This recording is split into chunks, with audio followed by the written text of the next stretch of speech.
Itinurn over ng Department of Science and Technology sa Philippine Army ang prototype na Cobra, Controller Operated Battle Ready Armament. Isa itong remote-controlled weapon system na dinisenyo at binuo ng DOST para mag-ilagay sa mga tangke at armored vehicles. Kahapon sinubukan din ang armas na ito.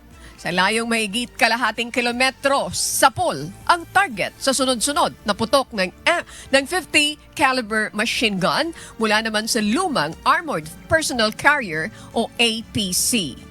Dahil sa inilagay na Cobra weapon system, mas sakto sa target, mabilis at ligtas sa mga kasali sa operasyon. Sa pamamagitan nito, hindi na kailangan malantad sa panganib ang gunner dahil madali niyang makokontrol ang machine gun o kanyon kahit na nasa loob lang siya ng tangke o APC. Magandang araw mga ka-Chihuahua.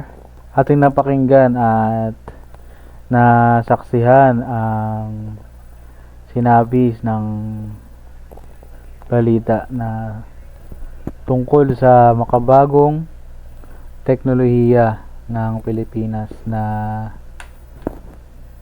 ibinigay sa ating Philippine Army. So bago tayo magpatuloy is inaanya ako kayong i-subscribe ang ating channel at pakiclick na rin ang bell button para lagi kayo updated sa ating video. So yun, sa taong 2025, ang Cobra Weapon System ay pangunahing tumutukoy sa Controller Operated Battle Ready Armament or kung tawagin is Cobra. Isang lokal na binuong remote weapon station sa Pilipinas.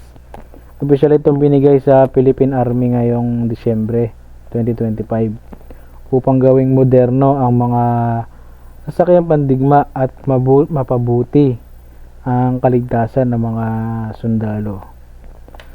So yun no, mga ka-Chihuahua, napakagaling at napakahusay ng mga scientifico natin na nagbuo at nagbigay ng panibagong sandata para sa ating mga magigiting at mga bayaning mga kasundaluhan.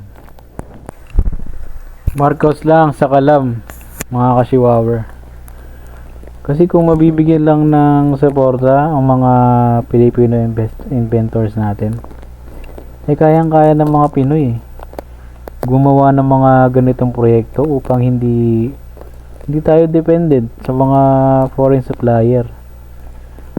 Mas advanced at mas murang kagamitan na pandigma.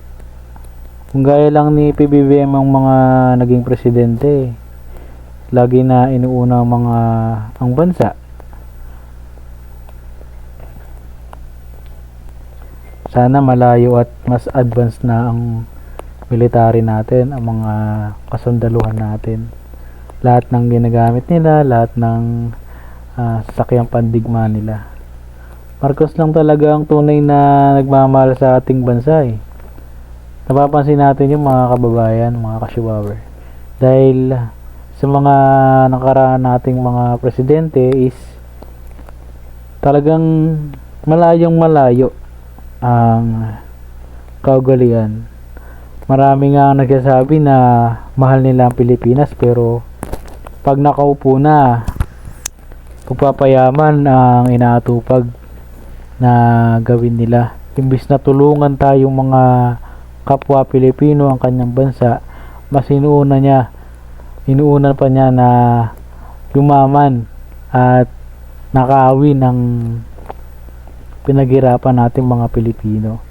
Talagang Marcos lang sa kalam. Kung matatandaan nyo na nung panahon ni late President Marcos, meron siyang proyekto na sa Santa Barbara. Ito yung tungkol sa developing ng Typhoon missile na tinawag na Bongbong 1 and 2.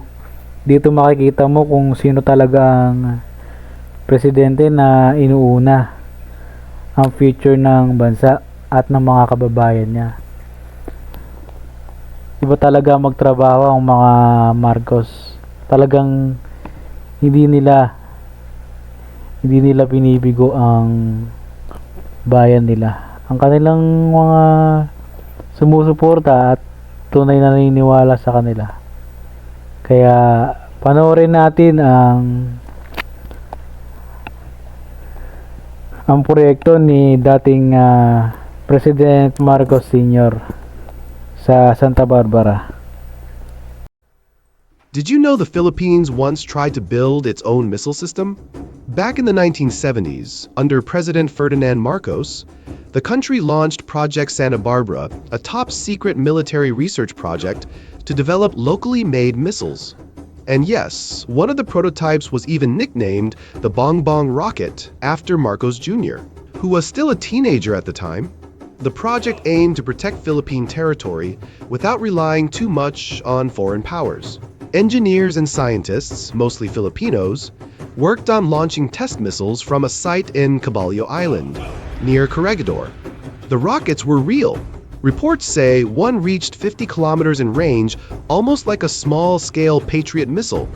But when Marcos was ousted in 1986, the project quietly disappeared. Some say the technology was buried or sabotaged. Others claim the US didn't like what they saw.